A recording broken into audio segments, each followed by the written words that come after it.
Welcome back to Chaos Corner. It's your old buddy, the guardian of chaos, Big Daddy, and I tell it like it is. Here for another special edition of Story Time with the G.O.C. That's me, one man, unique, unedited, unscripted, raw dog for you, the fans, here on Guardian of Chaos, the YouTube channel. I hope everyone is safe and sound from all the crazy, insane tornadoes and hurricanes and floods and everything that's going on across the greater New England tri-state Northeast area. So sit back, relax. It's the beginning of the work week. Grab a snack, grab a beverage, grab a cup of coffee, grab your friends, grab your co-workers, like, share, subscribe, and drop a fucking elbow on that like button, as I just said.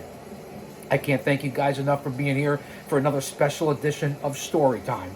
Big shout out to my moderators, Austin Nance and the OTS Tribal Queen.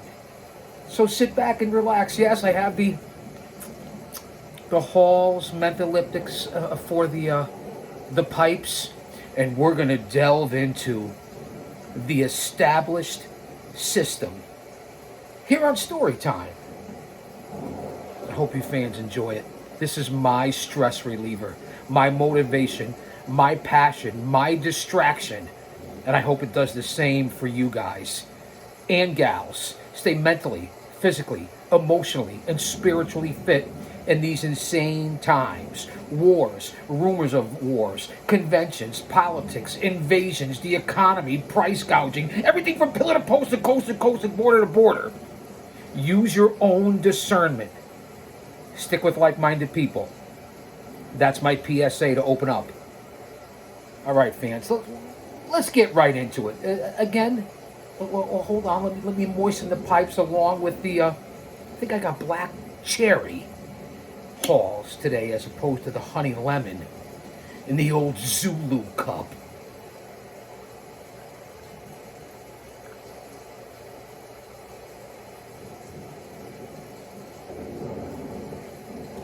Life's blood, the old water, agua veish, if you will. Once again, thanks for being here. I greatly appreciate it. Go back and check out the posts from this past weekend. A whole bunch of matches, in-ring action that I put up here on the channel. Coming up, I believe we're coming up on almost 3,500 videos here on the channel. Nobody works harder in the IWC than me, the G.O.C. Not any better than anyone else. Just unique, just different, coming from my experience, an insider's view, someone who got inside the ring and took the fucking bumps, which most of you out there can't say that are in this podcast realm, because this isn't a podcast. This is a show. I got adjusted around. Relax, man. The established system. And remember, as we go along with story time, what I present to you, I'm reading, for the most part, unless I say otherwise, for the very first time along with you. So if I mumble, stumble, rumble, fumble, bumble, you guys get it, man. You understand. This is in real time, live to tape, 25 people on the surface of the earth. Wait, I'm live and I'm taping at the same time. Nah, fuck it. You guys get the idea. From makeshift mats in barns to the largest arenas in the world, professional wrestling has really come a long way to become an international phenomenon. Though its evolution has been gradual, it's received significant help from innovative promoters looking to change the core aspects of the business. For example, the matches themselves needed to be improved. Instead of developing a snail's pace with protracted rest holds, bouts became more action-packed and exciting with aggressive competitors using a whole host of newfangled moves. The introduction of the flying tackle and the drop kick in the late 1920s and the early 1930s was revolutionary, and promoters wisely built upon their popularity.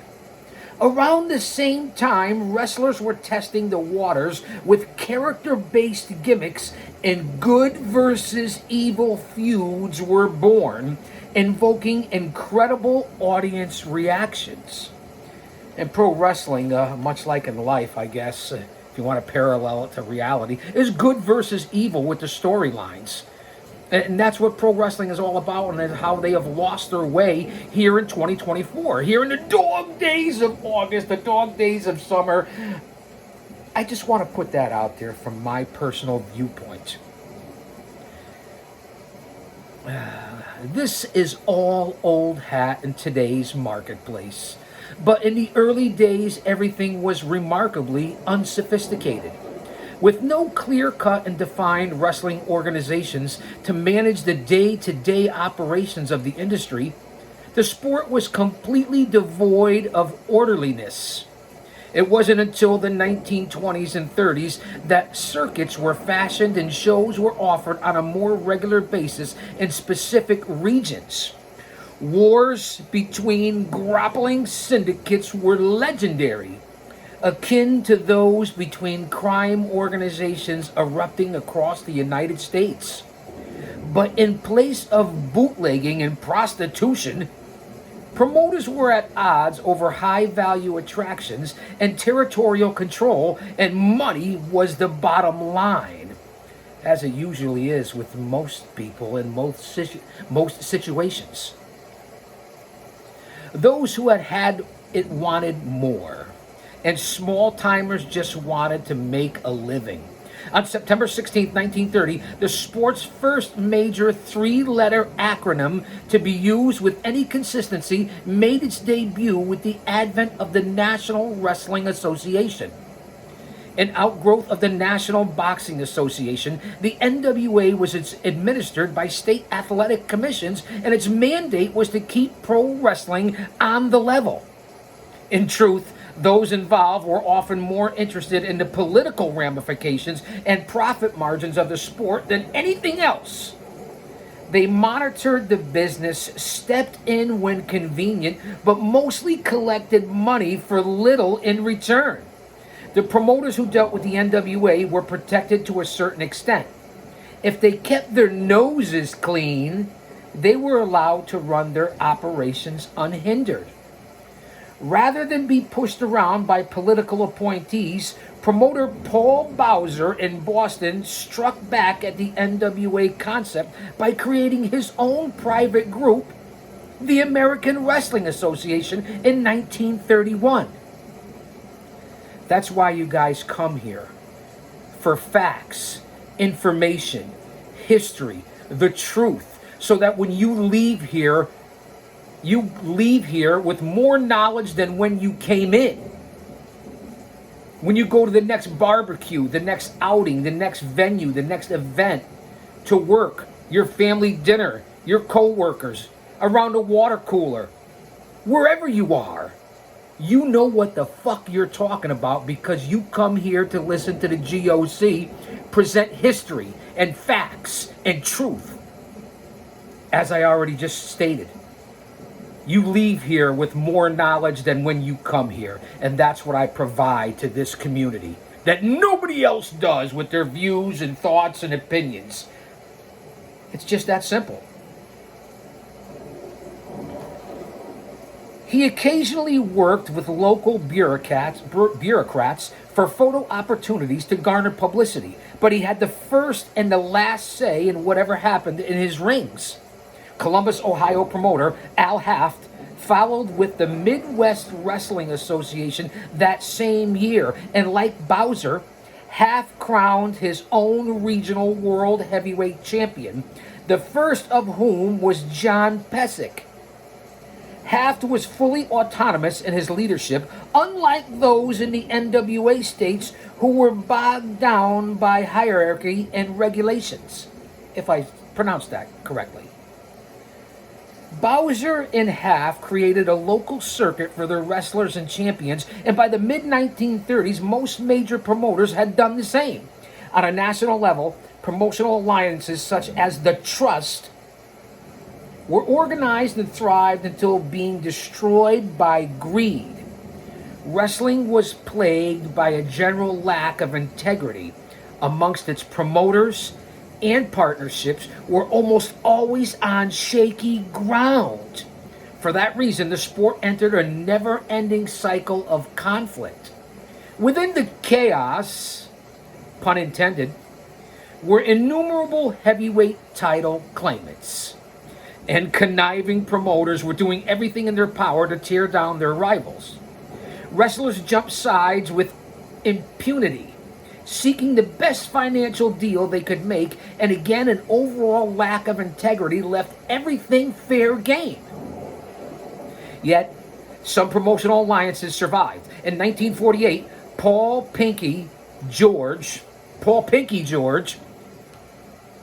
of Des Moines, Iowa, aligned with affiliates in several neighboring states and expanded his localized National Wrestling Alliance into a budding cooperative. This new NWA was completely independent of all established organizations, including the still active National Wrestling Association. Unlike the Bowser and Haft groups, the alliance wasn't structured with one man at the top of the pyramid, but allowed each and every man to have an equal membership. And since the body was founded and run by the promoters themselves, they implemented a crafty set of bylaws that protected their interests. Pro wrestling had never seen anything like it. Of the many statutes written into the new organization's bylaws, the acknowledgement of specific territories was among the most consequential. In common wrestling lingo, a territory, who knew, was defined as a region in which a promoter operated from one city to multiple states. The NWA supported territory ownership, meaning that the once an alliance-affiliated promoter laid claim to an area, he was untouchable. If an outsider attempted to run a competing promotion, the full power of the NWA would be turned against them. Alliance members would also respect the boundaries of their brethren, allowing all members to book matches and promote events without fear of interference. Member promoters structured their enterprises as they saw fit, and each office had its own flavor. As a whole, the alliance acted as an umbrella entity that united the various promotions and sponsored the recognition of a single world heavyweight champion. This sanctioned title holder traversed the entire NWA map, apparently appearing for promoters in cities large and small across dozens of states. His task was to demonstrate night after night that he was the best in the world, proving to fans that the Alliance was the most important organization in wrestling. Great concept for back in the day. Lou Thez, who was given NWA support as heavyweight kingpin in 1949, took up the extraordinary challenge and succeeded in every regard. His clean-cut, no-frill style was crucial as promoters pushed wrestling's legitimacy. In this kayfabe era, it all worked beautifully, focusing on bringing in the best big-name talent and fostering a long-term relationship with the wrestling public in their areas. Promoters used television to welcome a new generation of enthusiasts to the sport. Must-see performers like Gorgeous George, Antonina Argentina Rocca lit up arenas from coast to coast. Within its first year, the Alliance had spread from its humble beginnings in the Midwest to include Los Angeles, Toronto, Honolulu, and New York, and all points in between. Membership was attractive to promoters because the NWA's wide-ranging influence all but guaranteed success. Let that marinate. And the concept of the territories, which is what we're covering here on Storytime with Chaos Corner. But the NWA didn't eradicate the competitiveness of wrestling promoters, and in some cases might have heightened the drama. For example, in 1950, Chicago's Fred Kohler, a bespectacled entrepreneur with an enormous sense of humor, found no comedic value in the help his crosstown rival and non-NWA member Leonard Schwartz was receiving from Al Haft, his supposed alliance brother. To Kohler, it was an egregious violation of organization rules. He pleaded his case to the alliance members to have Haft immediately cease his incursion into the Windy City. Haft believed he had a right to book his wrestlers to Schwartz, and the situation escalated into a full-fledged feud. Adding the importance of television to the fray, and with great sums of money involved, neither side wanted to back down. Kohler, in a fit of anger, resigned from the NWA, only to be coaxed back a short time later. Finally, after painstaking negotiations, the conflict was resolved with both operations running peacefully in Chicago. Under the watchful eye of the National Wrestling Alliance, the esteemed territorial system was born. The map of North America was effectively partitioned and boundaries were set. For the most part, every city on the continent was assigned to one territory or another. And when questions arose about the status of any particular town, the democratically voted administrators of the group worked to iron out the problems, often with special committees appointed to mediate. While the NWA operated with surprising functionality, big personalities were involved, and the men in the alliance were known for their loud and sometimes obnoxious behavior. They epitomized a boys' club mentality, smoking, drinking, and swearing freely, and when things got contentious, anything was possible. Stand by. I got to adjust the halls. Stand by. Everybody stand by. Don't go anywhere.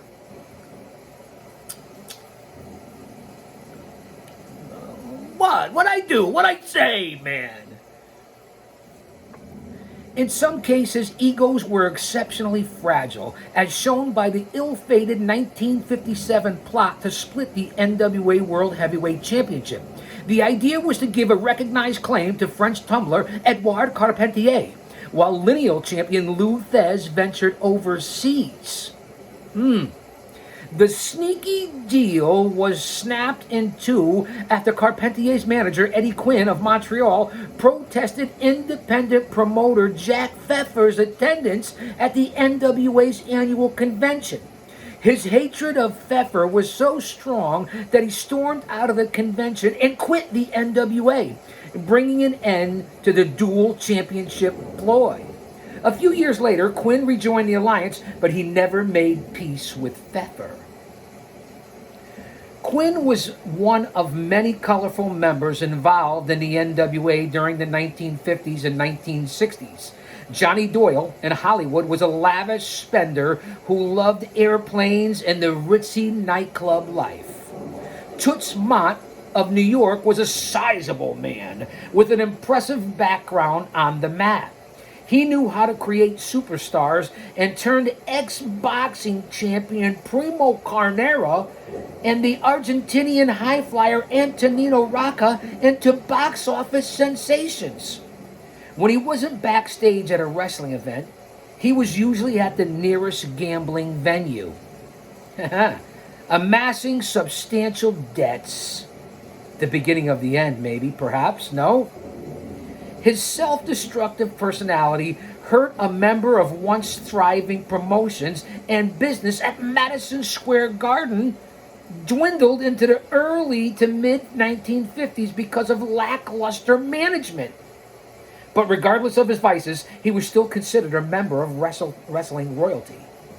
Frank Tunney in Toronto was the opposite of Toots Mondt and was as straight-laced as could be. Don Owen in Portland was simply respected. Down in Texas, the Houston booking office of Morris Siegel controlled much of the state. And aside from a major blowout with Dallas operator Ed McLemore in 1953, things ran smoothly. Wrestler Dory Funk Sr. and Dory Denton were connected in West Texas prior to the latter bowing out in 1955.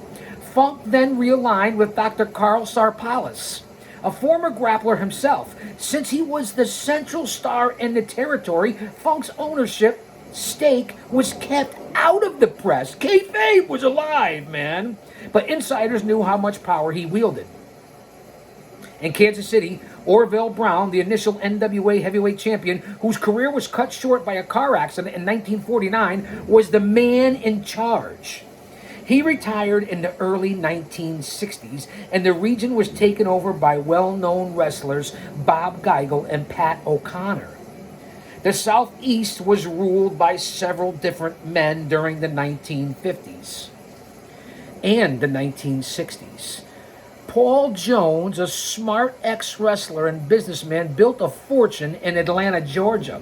Another former grappler, Cowboy Luttrell, was successful in Florida, while Big Jim Crockett Sr. controlled the Carolinas and parts of Virginia. Nick Goulas and Roy Welch ran an impressive circuit across the rugged regions of Tennessee and Kentucky, and Harry Light was the man in Detroit. In San Francisco, Joe Malkowitz was known for his generosity to wrestlers, especially those in need. After Wild Bill Longson was injured during a bout in 1937, Malkowitz stepped up to pay his medical bills. In a time of greed, it was a righteous move by one of professional wrestling's genuine good guys. How often can you say that?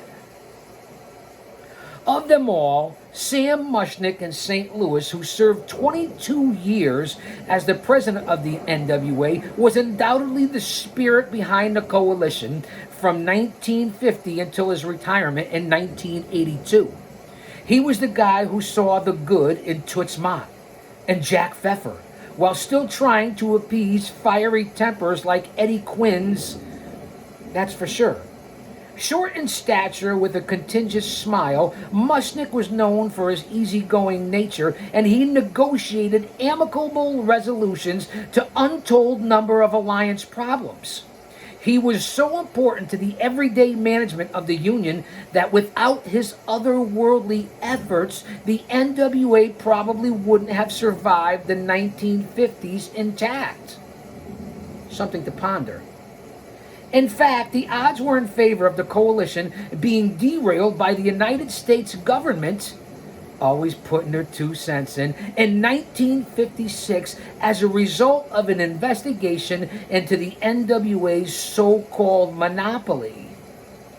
Mushnick went well beyond the call of duty to see that the NWA lived another day. He went to Washington, D.C. to speak at length with officials and pulled strings through his political friends. In the end, the membership of the NWA signed a consent decree agreeing to halt its restraint of trade. In return, the group would be allowed to continue operating, and Mushnick retained a frequent correspondence with investigators in the years that followed. He wanted to make sure that the alliance was living up to its promises, despite various complaints that the NWA wasn't truly changing its monopolistic ways. The government never again chose to prosecute. The alliance and wrestling itself had dodged their major bullet. Mushnick's executive management skills were unequaled. He spent most of his days on the phone coordinating between the various offices to ensure everything was running smoothly. On top of that, he booked the heavyweight champion. It wouldn't be a stretch to say that his own promotion in St. Louis was the third most time-consuming thing that he managed during any given week or month. But that didn't stop him from running an exceptional town. His professionalism was lauded by wrestlers and peers alike. There was a reason why he was the go-to voice in the National Wrestling Alliance for 3 decades. Keeping the peace in pro wrestling was a big part of his job, and Mushnick tackled his duties with an even hand, and in 1960, superstar grappler Vern Gagne made it clear that he wanted to split from the NWA and from his own sanctioning organization based in Minneapolis, and Mushnick had no problem with the idea. His only goal was to ensure that Gagne and the wrestlers he used in his American Wrestling Association, the AWA, remained on good terms with NWA members, keeping all lines of communication open. Mushnick wanted Gagne to attend alliance meetings as well, and although it appeared to the public that the AWA was a competitor to the NWA, there was no real competition between the two groups. 3 years later, Vincent J. McMahon of Washington, D.C., also decided to break from the NWA and create an independent promotion. Association with the Alliance since the early 1950s, McMahon became an official member in 1960, and thanks to his sound business ideas and experienced tremendous growth. It really did. His locally produced television show became the most popular program in the Northeastern Territory and pushed him into the leadership position in New York City, the #1 market in the United States. As McMahon spent time with the Alliance membership, it was hard for his colleagues to not be impressed with his ingenuity and innovation. He was a natural in a social environment, and when he was pushing a concept, people listened intently. How about my linguistic skills here? Reading this for the very first time on the spot, live with you guys. Never reading this before. I am a college-educated man. Don't judge a book by the cover. There is no other. Let me get back on track here. Focus chaos on history. People are here with their notebooks writing things down. Class is in session. Did I take attendance in class yet today? Did I take attendance? I'm not sure if I did. Bueller? Bueller? Anyone? Fuck it. In late 1960 and into 1961, McMahon sold the idea of giving Nature Boy Buddy Rogers the NWA World Heavyweight title. Considering the Union's history, bestowing the coveted championship upon a heel performer was far from the ordinary. The arrogant blonde grappler was the antithesis of Lou Thez, a man who had represented the Alliance for years and symbolized the honorable title holder. Putting the belt on Rogers was a dramatic shift. But to McMahon, it was a smart move for him and the rest of the organization. Rogers was a box office attraction like no other, and he delivered high-quality matches against both fan favorites and heels. This gave regional promoters the opportunity to book their top grapplers against the champ, regardless of their in-ring gimmick. Vince McMahon Sr. really was a guy that revolutionized this business. Selling it to Vince Jr., you guys take that how you want it. It changed the business. It made it better for a while, but in the long run, did it really? Leave a comment in the chat. Go to the community section and say something. Put it out there. Email me. You guys know the email address. I have 2 of them. We'll get onto that later in the show here on Storytime. Mushnick and the other influential NWA members jumped on board, and the title shift was authorized. On June 30th, 1961, Rogers defeated New Zealander Pat O'Connor in a 2 out of 3 falls bout before a whopping crowd of 38,000 at Comiskey Park in Chicago. Now that's in 1961 at an outdoor venue drawing over 35,000 fans. Almost 40,000. And we talk about today's live attendances for WWE, AEW, TNA, Impact, whatever group you want to talk about, the NWA, MLW, Ring of Honor, New Japan, AAA, CMLL, whatever you want to talk about. Put this in perspective. And with the big shows coming up, we just came out of SummerSlam. We got All In coming in. Everything from WrestleMania on down. I want you guys to think about this and how it was back here, whether it be the 20s and 30s, 40s and 50s, or 60s into the 70s. And how pro wrestling really was and what it was intended to be. It is what it is. Oh, Chaos, stop being the old man, Brandy, over 50 demo god. Listen, I may have an old school approach and mentality, but I also have a new school mind. Simple as that. Let's get back to the story.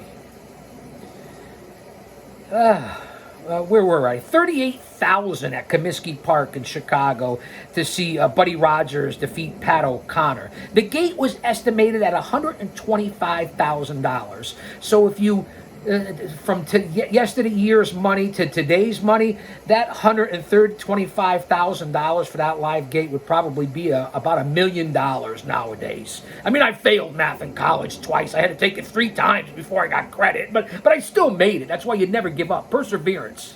Don't ever give up. But it quickly, and great things were expected throughout the NWA. But it quickly became apparent that McMahon and a select group of Alliance members were the only beneficiaries of Rogers' reign. In many ways, the skewed booking of Rogers as title holder drove a wedge between a number of dues-paying NWA affiliates. That's right, you had to pay dues. Just like you all should be paying dues now, and especially at pro wrestling schools and training facilities if you're a member there. If you were trained there, you should be paying monthly dues. That's how it works. You give back to those who gave to you and paved the way before you. That's why there's a rear view mirror, a windshield, where you are presently. I talk about this on every show. Respect, go back, look in that rear view mirror, and honor those who paved the way. It's there for a reason. But with that being said, it's also smaller for a reason. Without that rear view mirror, you will not get to where you're going, and you certainly won't see the wide open windshield. Don't stay back there. Recognize it. Honor it. Tradition. And then jump into where you are. Look up forward and full speed ahead into the windshield. You guys get the analogy there, right? I think that you do, especially if you're a regular here on Chaos Corner. I'm Guardian of Chaos, the YouTube channel. Okay, where were we? In many ways, the skewed booking of Rogers as a title holder drove a wedge between the NWA affiliates dues paying. And that was seen as the establishment of the organization. Let that marinate. McMahon, Sam Muchnick, and Fred Kohler, and several other high-profile members, those promoters representing smaller circuits, were routinely ignored, and the notion that Rogers would benefit the entire union was incorrect. In the Northeast, though McMahon and Rogers did exceptionally well, while wrestling championships weren't officially recognized in New York, fans knew from the national publications that Rogers wore the NWA belt. It was a win-win for McMahon, and he let Muchnick deal with any disgruntled NWA members. Pretty savvy from the old man. However, McMahon had a bigger plan for his territory and ultimately decided to follow Vern Gagne's footsteps and withdraw from the alliance. His decision was coordinated with Rogers' loss of the championship to Lou Thesz on January 24th, 1963 at Maple Leaf Gardens in Toronto.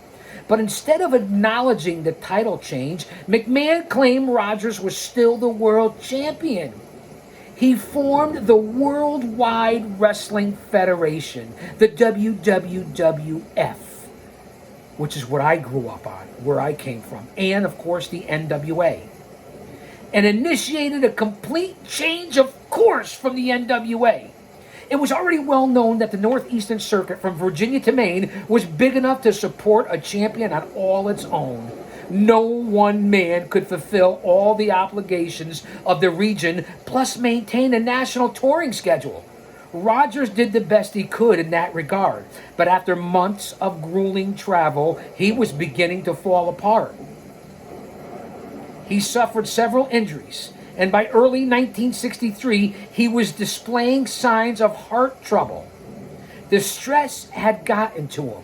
With Buddy in need of rest, McMahon needed a new champion who could represent his new Worldwide Wrestling Federation with credibility and real zeal.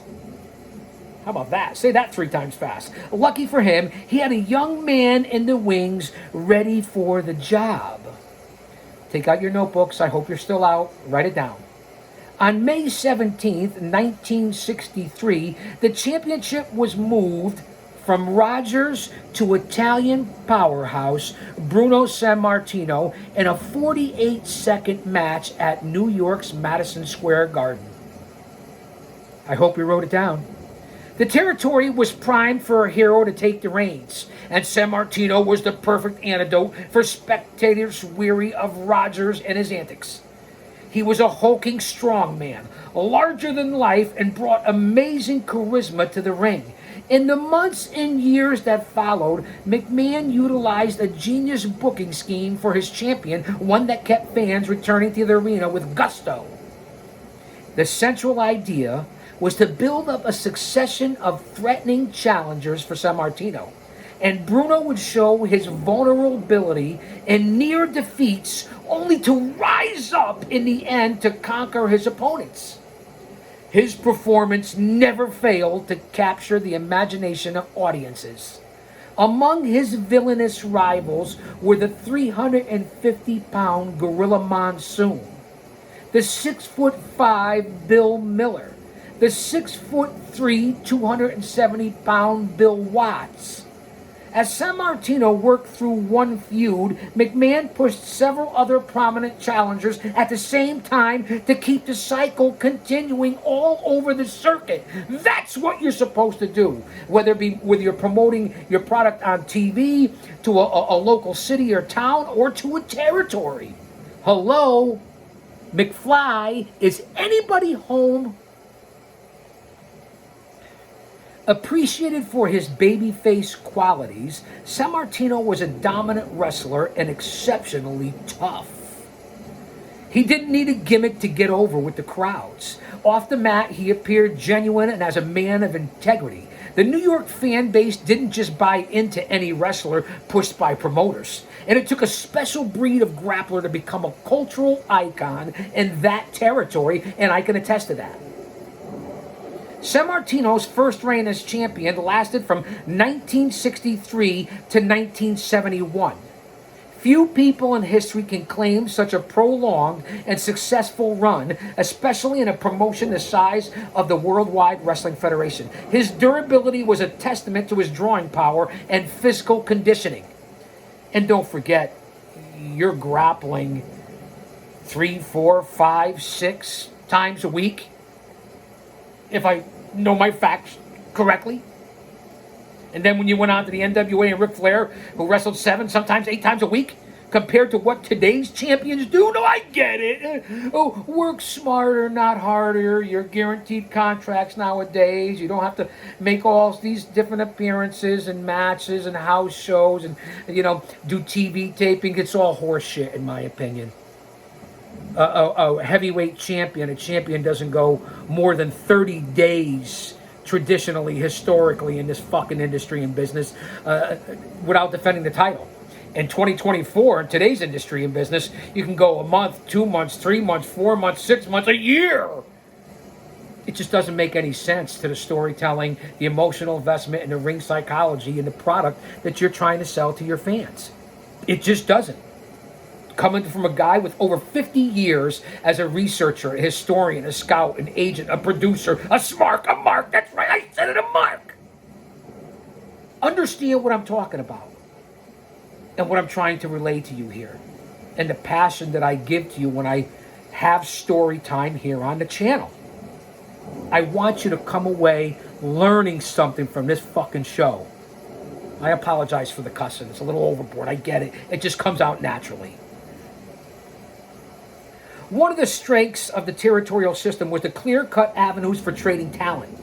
Promoters within the NWA, including the AWA and the WWF, love to send away burned out workers from their regions and receive fresh faces from cohorts elsewhere. Makes sense. How can we miss you if you don't go away? Sometimes a big name from another region was enough to spark attendance all over the territory, and promoters relied on imported talent. The appearance of a special attraction was also a big boom to attendance. Women wrestlers, the troupe of little people, aka midgets, and other fascinating performers bounced from region to region, and fans responded in troves. This is Pro Wrestling 101. Sit back and relax. We're going an hour. Even to this day, much about professional wrestling is cyclical, and the popularity of the sport has fluctuated countless times. During the late 50s, the end of the TV explosion created a sizable economic downturn for the industry, corresponding with the U.S. government's antitrust investigation into the NWA. Always the government involved. These factors put a strain on the alliance, and membership declined from 39 in 1955 to a dozen in 1961. The union managed to endure the hardship and soon regained much of its lost momentum. Notably, Vince McMahon rejoined the alliance in 1971, and his heavyweight crown lost its world title status. So remember that. In 1971, when McMahon Sr. rejoined the alliance, the NWA, which we originally was a part of before Vern broke away and then he broke away, having your own world champion. It really was only one world champion historically, and that was the Nature Boy Ric Flair, recognized. I get it. It's up for debate nowadays. I'm just telling you. 2 and 3 world heavyweight championships in the WWF alone make it make sense to me. So in 71, the WWF world champion version of the title basically was taken away by the allowance to use the world title status. Membership did have its privileges, and it was hard to dismiss the benefits of being affiliated to the worldwide contingent. Over previous years, NWA champions Lou Thesz, Gene Kiniski, and Dory Funk Jr., all effective scientific competitors with their own styles, had given the alliance enormous international credibility. In comparison, okay, I want to compare this now. I want to get the facts straight here. In comparison, McMahon placed an enormous emphasis, on towering muscular brawlers. The WWF was seen as a completely different product than the NWA. Trust me, I lived it from the 60s on up, especially through the 70s and 80s and into the 90s. I can attest to that. True facts. Witnessed it live. Just giving you my viewpoint. And the Northeastern approach, while popular in that territory, wasn't altogether appreciated elsewhere, and vice versa. The difference between Southern wrestling and Northern wrestling, so to speak. We'll talk about that. Syndicated television provided many fans with exposure to outside territories for the first time. People in the WWF regions received telecasts from Los Angeles, Florida, and other locales, and their interest in Alliance Wrestling spiked. To meet the growing curiosity, McMahon filled his Madison Square Garden shows with grapplers from the WWF, the AWA, and the NWA. And Vern Gagne joined the Funks, the Grahams, and Dusty Rhodes for appearances at the Garden. Cooperation between booking offices was never greater, and you certainly wouldn't have that today. I get it. You'll say, Chaos, what about AEW in New Japan or TNA and WWE? That's all horseshit. It's all an illusion. It's smoke and mirrors. We're talking about traditionally and over the last 30 or 40 years. Wake up and smell the coffee. No offense, man. Kayfabe, lighten up if you're here. Now, my regulars know this. And just know that for the 80% that are unsubscribed, but you do watch because I get the analytics, you guys know, and I know that you know, And you know that I know that you're watching. It gets back to me.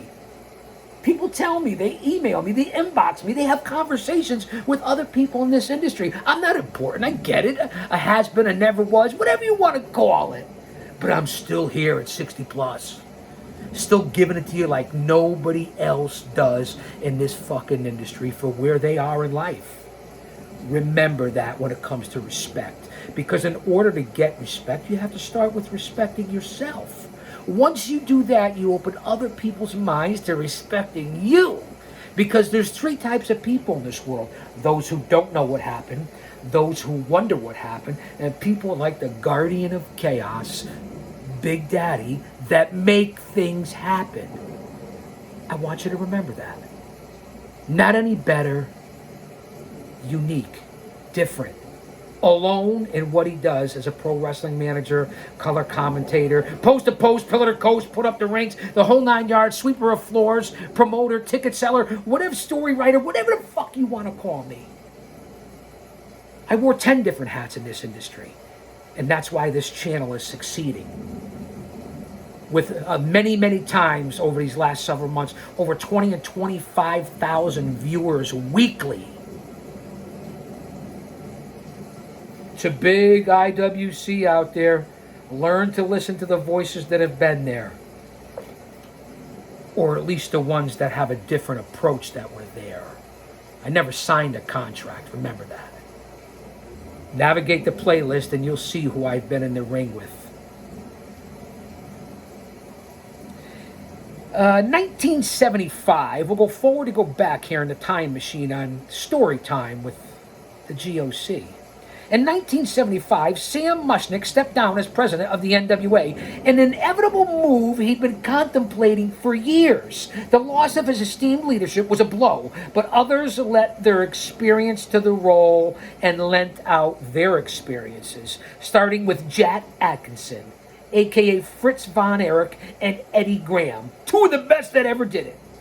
As for the Worldwide Wrestling Federation, it faced several choppy years and brushed back a handful of coordinated invasions by independent promoters. Independents are the backbone of this fucking industry, from back then to current day. Always remember that. Without it, nobody would really get anywhere. Unless you were an established superstar from another sport or born into it.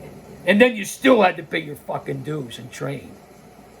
And if you've never stepped in the ring, I really don't want to fucking hear anything you have to say. I apologize for the cantankerousness and the cussing. I mean, I really do, man, from the bottom of my heart. Maybe it's the Kiss jersey I'm wearing. I don't know. But you guys get what I'm portraying here. You get what I'm telling you is reality. No bullshit here. No horse shit. Independent promoters in the WWF, we're talking about. They're fighting back, trying to take over the territory after Mushnick retires as president of the NWA. Bruno Sammartino dropped his heavyweight crown to the Russian Bear, Ivan Koloff, on January 18th, 1971 at Madison Square Garden. Hope you're writing it down. And how the fuck and why the fuck is Ivan Koloff not in a Hall of Fame? Think about it for 5 seconds. Ivan Koloff, 1971, beat probably the greatest world champion, the greatest pro grappler in history, many say. He's on my Mount Rushmore.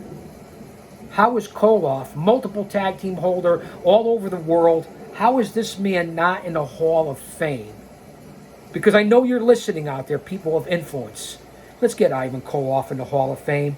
2025, King Kong Bundy in the Hall of Fame for 2025, and there's many others, but those two jump right out. Let's go, WWE. So Ivan Koloff beats Bruno Sammartino January 18th, 1971 at the Garden. But Pedro Morales picked up the mantle as the promotion's top fan favorite and title holder less than a month later. Write it down. On February 8th, 1971. A popular wrestler from Puerto Rico. What would I say, man? Kayfabe de nada.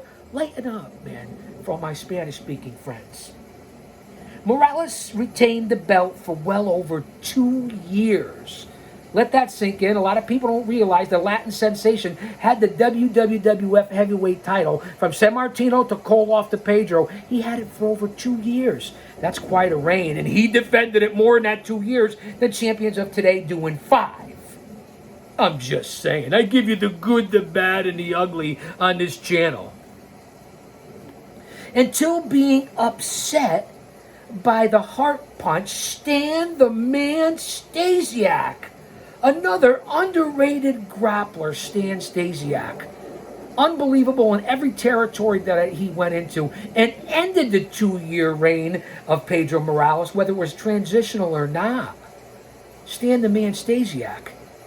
Another underrated grappler, a veteran grappler from Canada. And on December 1st, 1973, again, I hope you're writing this all down, Sammartino returned to that throne 9 days later, much to the delight of his supporters. He remained Worldwide Wrestling Federation champion until April 30th, 1977, when superstar Billy Graham beat him in Baltimore and captured the belt. I don't know, I think I was 14 at the time. Remember seeing it on like 8mm or the highlights. Unbelievable, the times that I grew up in this pro wrestling industry, and then was able to work in this industry with many of the people that I saw. Truly fortunate and humbled and blessed. But that's the rotation of the champions back then and for how long they had it to. We went from Nature Boy Buddy Rogers to Bruno Sammartino with that long reign, to Ivan Koloff, to Pedro Morales, to Stan Stasiak, to back to Bruno Sammartino for his second reign, and then to superstar Billy Graham. So that's all between the years of 1963 and 1977. Graham had the longest championship reign for a heel since Buddy Rogers, and was an astronomical draw. Graham did sell out that garden and felt for him. On February 20th, 1978, at Madison Square Garden, McMahon went in a different direction and put his faith behind a former collegiate champion. The type of wrestler more likely to star in the NWA or perhaps the AWA. Bob Backlund, a native Minnesotan who was his choice, and his wholesome personality was a stark change from his predecessor. What he lacked in charisma, he made up for in athletic ability, and crowds appreciated his virtuous in-ring methods. What a difference from superstar Billy Graham to Bob Backlund. Had a chance to work with Backlund more than 2 or 3 times, 5 times, interviewed him, the whole 9 yards. You guys know the history. The videos are here on the channel. But to go from superstar Billy Graham, who was still, as they said, an astronomical draw, and because they had the date etched in stone from the previous year, this is when you pick it up and you win it as the champion, this is the date you drop it no matter what's going on. And Graham, obviously upset because he was still an unbelievable draw, couldn't believe they decided to have him drop the championship and then to Bob Backlund. So it couldn't have been more vast there in 77 into 78. Alexa, that bitch, play Tropical Thunderstorm sounds to go along with what's happening here in the greater New England, tri-state, northeast metro area, and around the globe. So I hope everyone's staying safe. Stay prayed up, put on the armor of God, suit up. I've already said it, I don't want to jump back into that, but it made me remind me of it. And you know the heat I have with that bitch, if you're familiar. I don't want to jump off this unbelievable story time, but this is what happens here on Chaos Corner. It's chaos. This is you never know what's going to happen or what I'm going to say. That's why you tune in. We're on 53 minutes, coming up on 54 minutes. And I'm not done yet. Don't go anywhere. So how about putting that all in perspective from Graham to Bob Backlund. But Backlund was a physical specimen. So as that was going on February 20th, 1978, Backlund defeating Graham and going on into that era of the Worldwide Wrestling Federation. Over in the NWA, the world title passed through the capable hands of Terry Funk, Harley Race, and dusty roads between the years of 1975 and 1979.